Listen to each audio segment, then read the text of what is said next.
गर्मी में ससुराल की छोटी बहू और बड़ी बहू। सुबह के 7 बज रहे हैं और किचन में खाना बनाती हुई सौम्या अपने आप से कहती है, उफ, आज तो किचन में सांस लेना भी मुश्किल हो रहा है।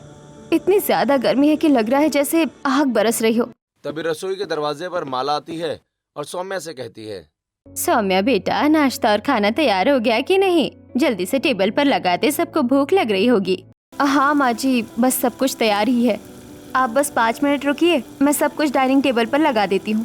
माला चली जाती है और सौम्या फिर से काम में जुट जाती है। तभी उसकी दोनों बेटियां सुमन और किरण स्कूल की यूनिफॉर्म पहनकर दौड़ती हुई किचन में आती हैं और कहती हैं, माँ, आज आपने हमारे टिफिन के लिए सैंडविच बनाया है ना? कल आपने वादा किया था कि आज सैंडविच ही देंगी। ओह माँ, मुझे और दीदी को स्कूल में सैंडविच ही ले जाना है। जल्दी से पैक कर दीजिए वरना बस छूट जाएगी। हाँ मेरे बच्चों, मैंने तुम दोनों के लिए सैंडविच बना दिया है और बैग में भी रख दिए हैं। अब तुम लोग बाहर बैठो, मैं नाश्ता ला रही हूँ।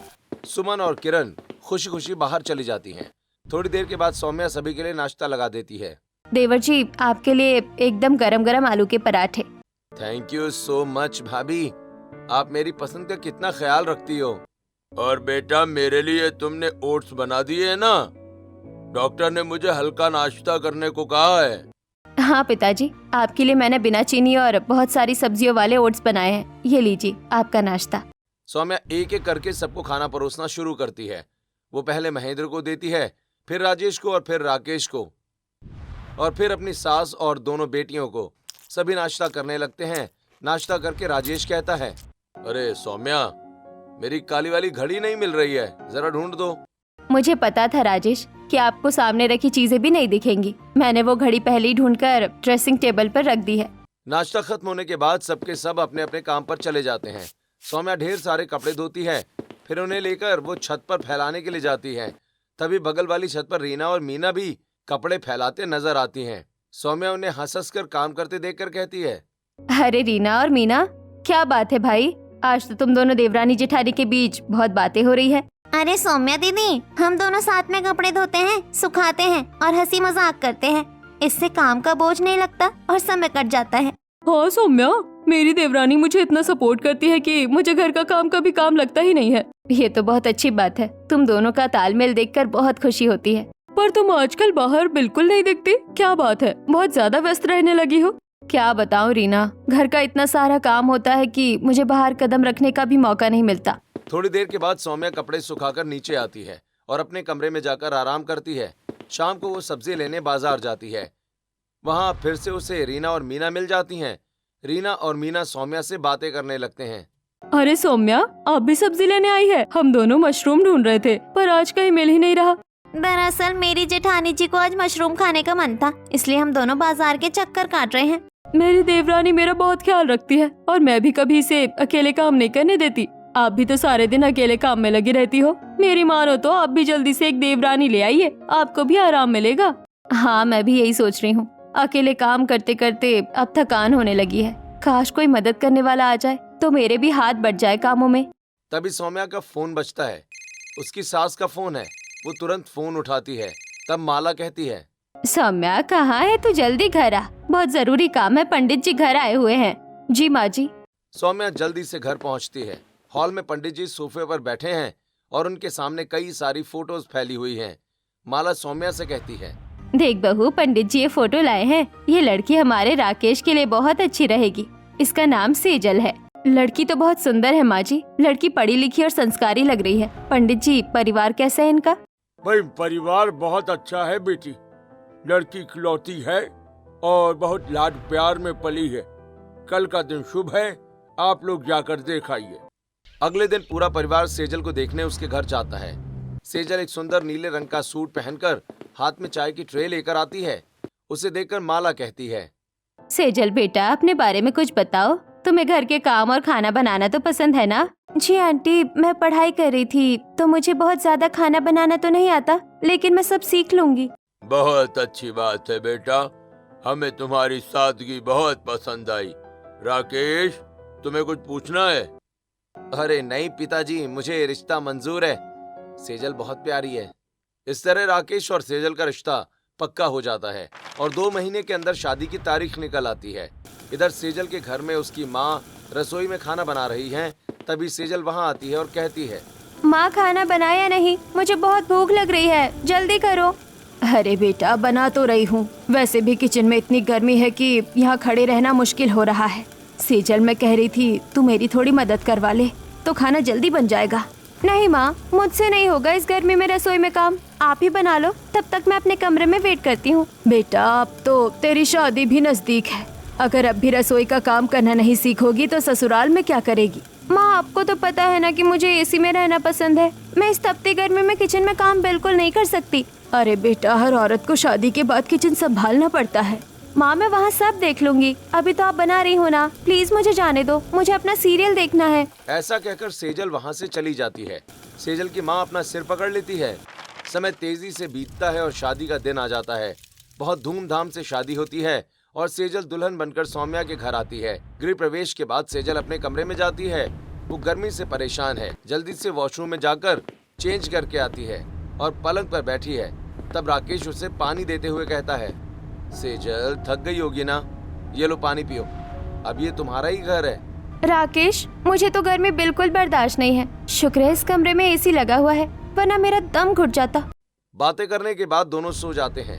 अगले दिन सुबह माला सेजल के कमरे में आती है। सेजल अभी अभी सोकर उठी है और तैयार हो रही है।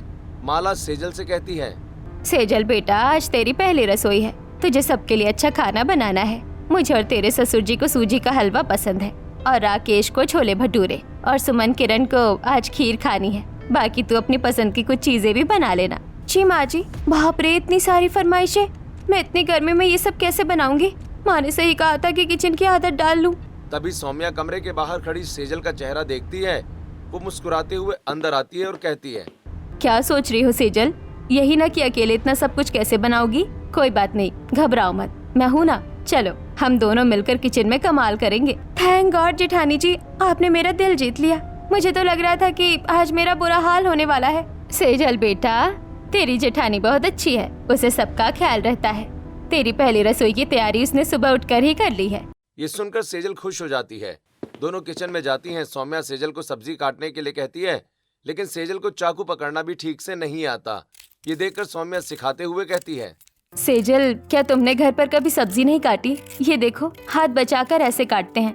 नहीं दीदी, मम्मी कभी मुझे किचन में घुसने ही नहीं देती थी, वो कहती थी कि तू आराम कर।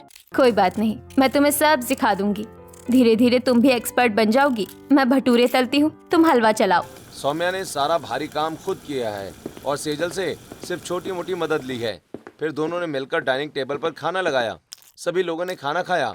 खाना बहुत स्वादिष्ट बना था। महेंद्र बोला, वाह सेजल बेटा वाह, पहले ही दिन तुमने हमारा दिल जीत लिया, खाना बहुत बढ़िया बना है। हाँ बेटा, और ये खीर तो लाजवाब बनी है।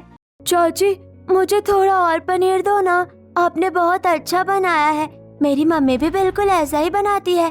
हाँ बेटा, वैसे आपकी मम्मी ने ही मुझे पनीर बनाना सिखाया है। खाना खाने के बाद सभी लोग सेजल को नेक देते हैं और अपने अपने काम पर चले जाते हैं। सेजल खुश हो जाती है। अगले दिन सुबह सौम्या जल्दी उठकर किचन में काम शुरू कर देती है। बहुत देर हो जाती है पर सेजल बाहर नहीं आती। नाश्ता बनाने के बाद सौम्या हॉल में आती है और अपनी सास से कहती है, माँ जी सेजल अभी तक उठी नहीं क्या? धूप काफी तेज हो गई है, मैं सोच रही थी कि वो आ जाती तो साथ में नाश्ता लगा लेते।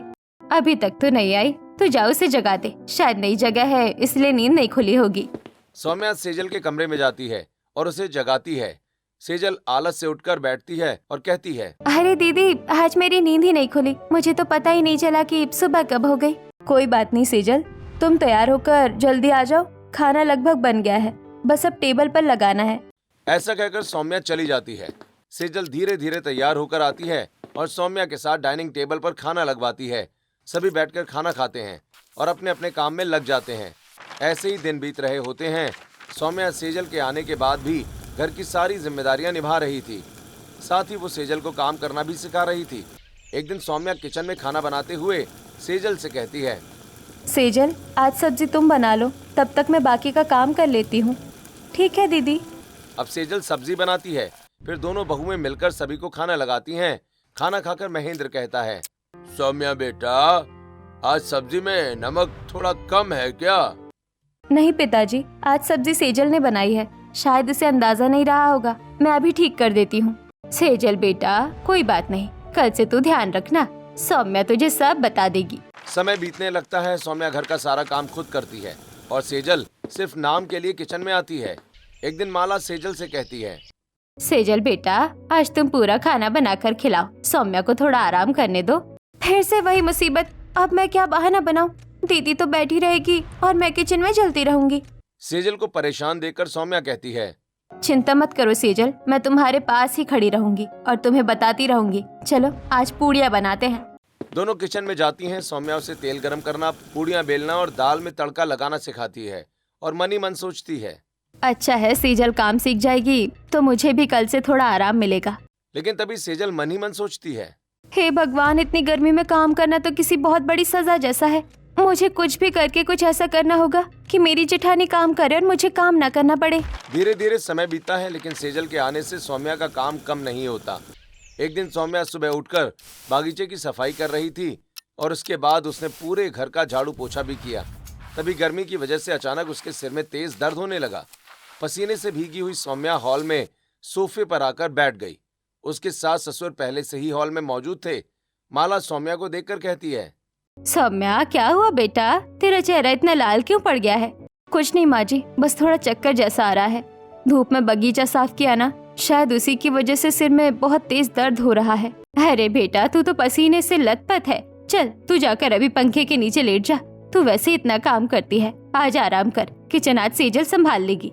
माला की बात सुनकर सौम्या अपने कमरे में चली जाती है।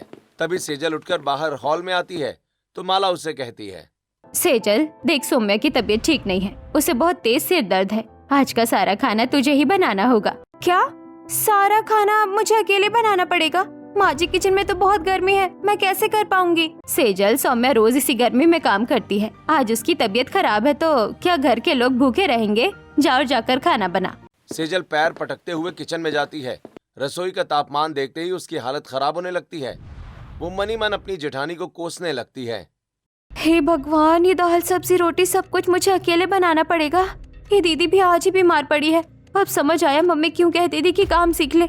सेजल जैसे तैसे पसीने में भीगते हुए खाना बनाती है और डाइनिंग टेबल पर खाना लगा देती है। सभी लोग खाना खाने के लिए डाइनिंग टेबल पर बैठ जाते हैं। तब माला की आवाज देने पर सौम्या भी खाना खाने के लिए डाइनिंग टेबल पर आती है। सभी लोग खाना खाना शुरू करते हैं।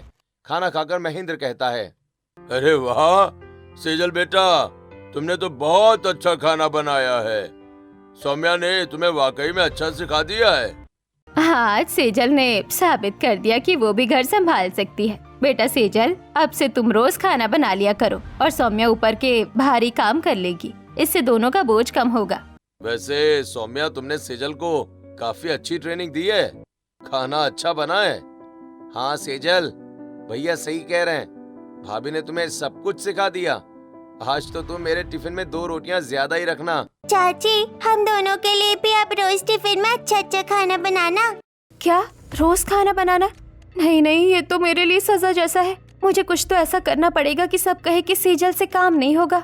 अगले दिन सुबह सेजल अपना सिर पकड़कर हॉल में आती है और अपनी सास से कहती है, आह माँ जी, मेरा सिर फटा जा रहा है। मुझे लगता है कल की गर्मी की वजह से मुझे भी लू लग गई है। हाँ बेटा, गर्मी बहुत है, हो सकता है तुझे लू लग गई हो। अपने कमरे में जाकर आराम कर ले। तभी सौम्या वहाँ आती है और ये सब सुनकर कहती है, अरे सेजल, क्या हुआ? तुम्हारे सर में दर्द है, तुम जाकर आराम करो, मैं देख लूंगी सब। सेजल अपना सिर पकड़कर अपने कमरे में जाकर लेट जाती है और सौम्या किचन में जाकर खाना बनाने लगती है। खाना बनाते हुए सौम्या मन ही मन सोचती है, बेचारी सेजल के सर में दर्द है, ऐसा करती हूँ कि उसे थोड़ा फ्रूट जूस दे देती हूँ, उसे अच्छा लगेगा। यही सोचकर सौम्या फ्रूट जूस बनाती है और उसे लेकर सेजल के कमरे में जाती है तो देखती है कि सेजल तेज आवाज में मोबाइल पर गाने सुन रही है। ये देखकर सौम्या कहती है, सेजल, तुम्हारा तो सिर दुख रहा था, फिर ये इतना तेज गाना क्यों चल रहा है? वो दीदी, मैंने बाम लगा लिया था ना तो थोड़ा ठीक लगा। म्यूजिक से मेरा मन बहल जाता है। अच्छा ठीक है, ये जूस पी लो और आराम करो। ऐसा कहकर सौम्या सेजल को जूस दे देती है और चली जाती है। अगले दिन सौम्या माला से कहती है, माँ जी चलिए मॉल चलते हैं, घर का काफी सारा सामान लाना है। हाँ बेटा, वैसे सेजल को भी ले लेती। सेजल बता रही थी राकेश का फोन आया था कि वो थोड़ा जल्दी आएगा, इसीलिए उसे रहने देते हैं। ठीक है बहू, चलो हम दोनों चलते हैं, शॉपिंग भी हो जाएगी और थोड़ा बाहर की हवा भी लग जाएगी। सौम्या और माला दोनों मॉल जाते हैं और वहां से सौम्या अलग अलग तरह के मसाले, दाल, तेल और घर की बाकी चीजें खरीदती है। तभी राकेश का फोन माला के पास आता है। वो माला से कहता है, माँ आप जल्दी घर आ जाओ, सेजल के हाथों में बहुत दर्द हो रहा है और आते आते दर्द की दवा भी लेते आना। क्या सेजल के हाथ में बहुत दर्द है? पर अभी तो वो ठीक थी। ठीक है, हम अभी सामान लेकर वापस आते हैं। माला फोन रखकर सौम्या को सारी बातें बताती है। माला और सौम्या दोनों सेजल के लिए दर्द की दवा लेती हैं और घर के लिए निकल जाती हैं। सौम्या और माला घर पहुंचती हैं तो देखती हैं कि सेजल अपना दाहिना हाथ पकड़कर बैठी है। वो माला से कहती है, माँ जी पता नहीं अचानक क्या हुआ, मेरा ये सीधा हाथ बिल्कुल नहीं उठ रहा, बहुत तेज खिंचाव हो रहा है। कोई बात नहीं सेजल, ये लो दवा, इसे खा लो, आराम करो, मैं खाना बना लेती हूँ। चाची मैं दवाई खाने के लिए पानी लेकर आती हूँ। नहीं किरण, पानी मेरे कमरे में रखा है, मैं खा लूंगी। हाँ बहू, तुम अपने कमरे में जाकर आराम करो, आज सारा काम सौम्या बहू देख लेगी। हमारी सौम्या बहू तो हमेशा से ही सब कुछ संभालती आई है, इस घर की जिम्मेदारी उसी पर तो है। जाओ बेटा तुम कमरे में जाओ, और राकेश तू भी जाओ, उसका ख्याल रख। और सौम्या तुम जल्दी से खाना बना लो, बहुत भूख लग रही है। अब सेजल अपने कमरे में चली जाती है और सौम्या रसोई में जाकर खाना बनाने लगती है और सभी के लिए डाइनिंग टेबल पर खाना परोसती है। सेजल भी खाना खाने बैठती है। तभी पनीर के कटोरे को देखकर सेजल उसे दाहिने हाथ से उठाते हुए कहती है, भाभी पनीर से बहुत अच्छी खुशबू आ रही है, लगता है आपने बहुत ही टेस्टी पनीर की सब्जी बनाई है। ऐसा कहकर सेजल अपनी प्लेट में सब्जी निकालने लगती है। तब सौम्या हैरान होकर सेजल से कहती है, अरे सेजल, तुम्हारे ये हाथ तो अभी उठ ही नहीं रहा था, इतनी जल्दी ठीक कैसे हो गया? वो दीदी, वो आपने जो दवा दी थी ना, उसका असर है। सौम्या को अब शक होने लगा था कि सेजल जानबूझकर बहाने बना रही है। सभी लोग खाना खा लेते हैं और अपने कमरे में जाकर आराम करते हैं। अगले दिन शाम को सुमन और किरण सौम्या के पास आती हैं और कहती हैं, माँ कल हमारा स्कूल में टेस्ट है, प्लीज हमें थोड़ा पढ़ा दीजिए, हमें कुछ समझ नहीं आ रहा। हाँ सौम्या, बच्चों की पढ़ाई बड़ी जरूरी है, तुम इन्हें पढ़ाओ और आज सेजल खाना देख लेगी। हाँ बेटा सेजल, तू आज खाना बना ले और ससुर जी के लिए खीर जरूर बनाना, उनका बहुत मन है। खीर? इस गर्मी में घंटों दूध उबालना पड़ेगा, अब क्या करूं? अब सेजल किचन में जाती है, खाना बनाना शुरू करती है। वो आटा गूंथ रही होती है कि तभी सौम्या बच्चों को पढ़ाने के बाद किचन में आती है और कहती है, लाओ सेजल, मैं रोटियां बेल देती हूँ, तुम बस सेक लो, जल्दी काम खत्म हो जाएगा। ठीक है दीदी। जैसे ही सौम्या रोटी बेलकर तवे पर डालती है, सेजल जानबूझकर अपनी उंगली तवे के पास ले जाती है और जोर से चिल्लाती है, मेरी उंगली जल गई, बहुत जोर से जलन हो रही है, अब मुझसे काम नहीं होगा। अरे सेजल, ध्यान से काम करना चाहिए, ऐसा करो तुम जाकर बर्फ लगाओ, मैं कर लूंगी। सेजल फ्रिज से बर्फ निकालकर उंगली पर लगाते हुए बाहर चली जाती है और सौम्या रोटियां बनाने लगती है। थोड़ी देर के बाद महेंद्र बाहर से लौटता है और अपने साथ 2 लट्टू लेकर आता है।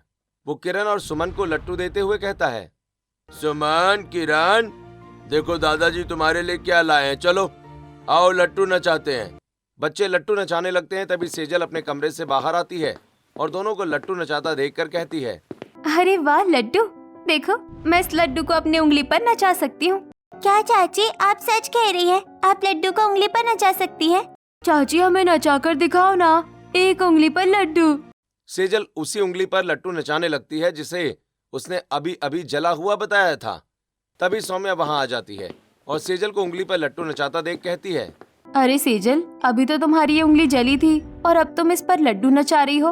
अरे दीदी, मैंने बर्फ लगा लिया था ना तो ठीक हो गई। अच्छा, तो उंगली लड्डू नचाने के लिए ठीक है पर रोटी सेकने के लिए जली हुई है। इसका मतलब है कि मेरा शक सही है और सेजल जानबूझकर काम से बचने के लिए ये नाटक करती है। अब बहुत हुआ, इसे सबक सिखाना ही पड़ेगा। अगले दिन सुबह सौम्या सेजल के कमरे में आकर उससे कहती है, सेजल, मैं घर की साफ सफाई करने जा रही हूँ, तुम किचन में जाकर खाना बना लो। दीदी, मेरी तबीयत थोड़ी ठीक नहीं लग रही है, क्या मैं आज आराम कर लूँ? नहीं सेजल, तबीयत ठीक हो या ना हो, आज खाना तुम्हें ही बनाना पड़ेगा, मुझे बहुत काम है। सेजल गुस्से में किचन में जाती है और खाना बनाते हुए सोचती है, अगर खाना अच्छा बनेगा तो सब रोज मुझसे ही खाना बनवाएंगे, क्यों ना खाना ही बिगाड़ दिया जाए। यही सोचकर वो सब्जी में मुट्ठी भर लाल मिर्च डाल देती है।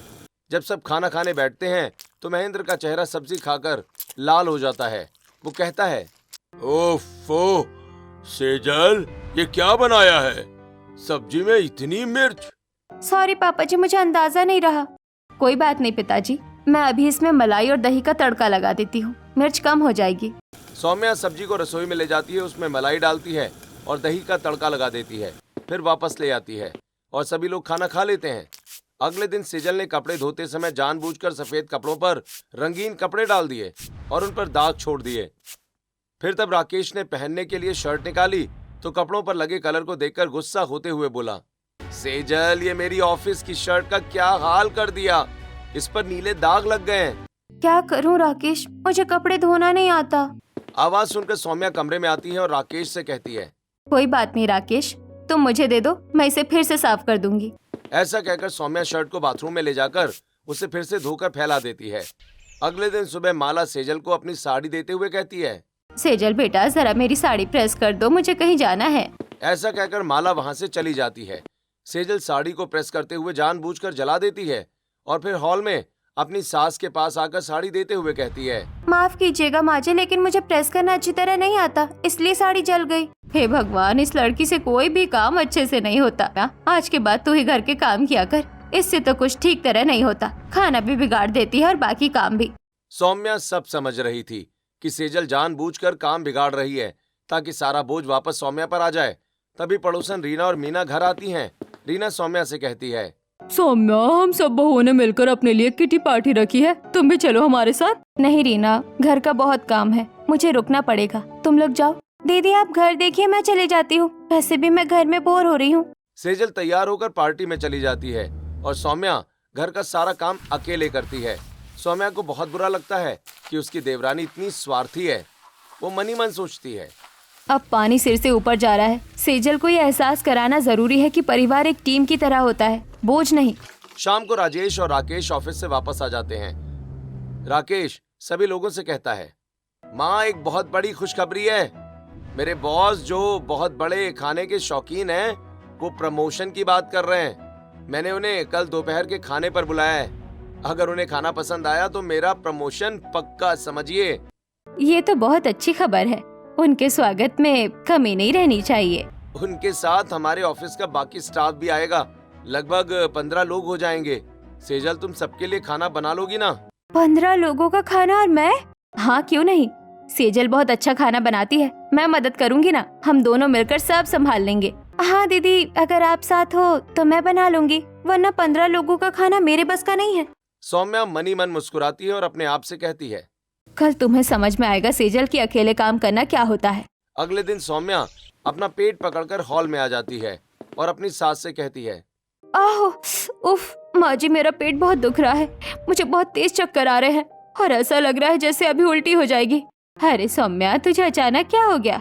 माँ जी, मेरे कमरे का एसी बंद हो गया था, रात भर गर्मी की वजह से सो नहीं पाई और अब पेट में भी बहुत तेज दर्द हो रहा है, मुझसे तो खड़ा भी नहीं हुआ जा रहा। ये सब सुनकर सेजल कहती है, दीदी आप ऐसे कैसे बीमार पड़ सकती हैं? आपने तो कहा था कि आप मेरी मदद करेंगी, अब मैं अकेले 15 लोगों का खाना कैसे बनाऊंगी? क्या करूं सेजल, बीमारी बताकर थोड़ी आती है। माँ जी मुझे माफ करना, पर आज मैं रसोई में कदम भी नहीं रख पाऊंगी। कोई बात नहीं बेटा सौम्या, तू जाकर आराम कर, सेहत पहले है ना। सेजल, अब ये तुम्हारी जिम्मेदारी है, तुम्हें ही खाना बनाना पड़ेगा। हाँ सेजल, हिम्मत करो, मेरे प्रमोशन का सवाल है यार। अगर आज खाना अच्छा नहीं बना तो मेरी इज्जत तो मिट्टी में मिल जाएगी। हे भगवान, ये क्या मुसीबत है, अब मुझे इस तपती गर्मी में अकेले ही मरना पड़ेगा। सेजल भारी मन से रसोई में जाती है। सौम्या चुपके से अपने कमरे में जाकर लेट जाती है। इधर किचन में सेजल खाना बनाना शुरू करती है।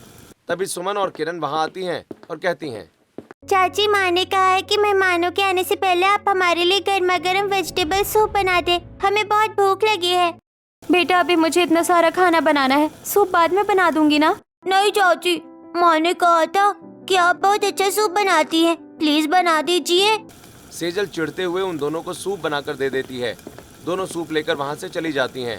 तभी सौम्या पेट पकड़कर किचन में आती है और कहती है, सेजल, छोटे बर्तनों में खाना नहीं बनेगा, जाओ स्टोर रूम से वो बड़े भगोने निकाल लाओ और उन्हें अच्छे से मांज लेना।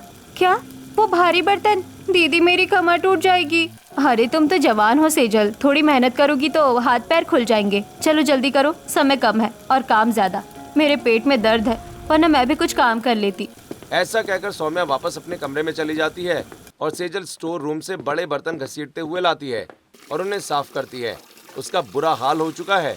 वो सब्जियां काटने बैठती है तो उसे एहसास होता है कि 15 लोगों के लिए सब्जी काटना कितना थका देने वाला काम है। वो बार बार पानी पीने के लिए बैठ जाती है और कहती है, मैं तो गिर ही जाऊंगी, इतनी गर्मी और इतना सारा काम। जेठानी जी कैसे ये सब रोज अकेले कर लेती थी, मैंने तो कभी उनकी मदद भी नहीं की।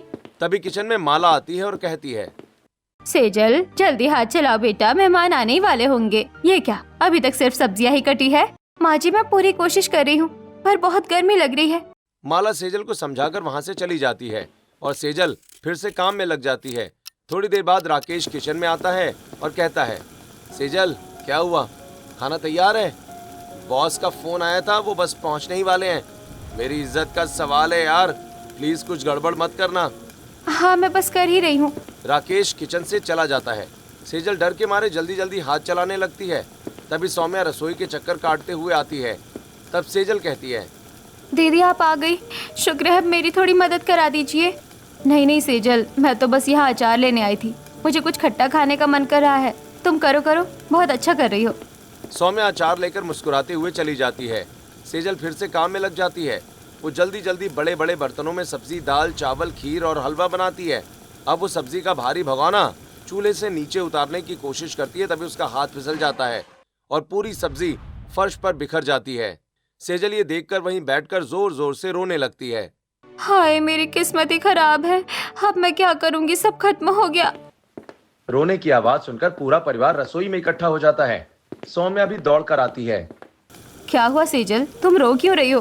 दीदी मुझसे बहुत बड़ी गलती हो गई, सारी सब्जी गिर गई। मैंने आपको हमेशा काम में अकेला छोड़ा, आज मुझे समझ आया कि अकेले काम करना कितना मुश्किल होता है। मुझे माफ कर दीजिए। अब समझ में आया सेजल कि किसी को अकेला छोड़ देने से क्या होता है। अरे दीदी आपकी आवाज़ तो बिल्कुल ठीक लग रही है और आप सीधी खड़ी भी है। हाँ सेजल, मुझे कुछ नहीं हुआ था, मैं बस तुम्हें ये एहसास कराना चाहती थी कि घर सबका होता है और काम भी मिलकर ही करना चाहिए। तुम जो बहाने बनाती थी वो मैं सब जानती थी। आप सही कह रही है दीदी, मैं बहुत स्वार्थी हो गई थी, मुझे अपनी गलती का एहसास हो गया है। कोई बात नहीं, अब रोना बंद करो, अभी भी समय है। तुम जल्दी से रायता और सलाद तैयार करो, मैं दोबारा सब्जी बना देती हूँ। ये सब देखकर घर के सभी लोग बहुत खुश हो जाते हैं। दोनों देवरानी जेठानी मिलकर किचन में फैली हुई सब्जी को साफ करती हैं, फिर बिजली की रफ्तार से काम शुरू करती हैं। सौम्या की फुर्ती और सेजल का नया उत्साह मिलकर जादू कर देते हैं। 1 घंटे में खाना फिर से तैयार हो जाता है। तभी बॉस अपने स्टाफ के साथ घर पहुंच जाते हैं। दोनों बहुएं सभी के लिए खाना परोसती हैं। सब लोग खाना खाते हैं। खाना खाने के बाद सभी हॉल में बैठे हैं। तब बॉस राकेश से कहते हैं, वेल राकेश, तुम्हारी पत्नी ने तो कमाल कर दिया यार, ऐसा खाना मैंने आज तक सच में कभी नहीं खाया। ये लो तुम्हारा प्रमोशन लेटर, तुम इसके हकदार हो। Thank you so much sir, ये सब इन दोनों की मेहनत का नतीजा है। मेहमानों के जाने के बाद पूरा परिवार हॉल में बैठा होता है। सब बहुत खुश हैं। भाई आज मुझे अपनी दोनों बहुओं पर बहुत गर्व है। तुम दोनों ने मिलकर घर की इज्जत बचा ली। पिताजी, अब जब राकेश का प्रमोशन हो गया है तो कल से हम एक काम वाली भी रख लेंगे ताकि घर का काम और आसान हो जाए। बिल्कुल सही कहा। और अब से घर में कोई बहानेबाजी नहीं चलेगी, सब मिलकर प्यार से रहेंगे। दीदी, कल से मैं आपके साथ हर काम में हाथ बटाऊंगी बिना किसी बहाने के। मुझे पता है सेजल, अब हम सिर्फ देवरानी जेठानी नहीं, सगी बहनों की तरह रहेंगे। अगले दिन से घर में एक नई सुबह होती है। मेड काम पर आ जाती है और सौम्या और सेजल मिलकर घर की जिम्मेदारियां हंसते हंसते निभाती हैं। घर में अब गर्मी तो है, पर रिश्तों में वही पुरानी ठंडक और प्यार वापस आ गया है।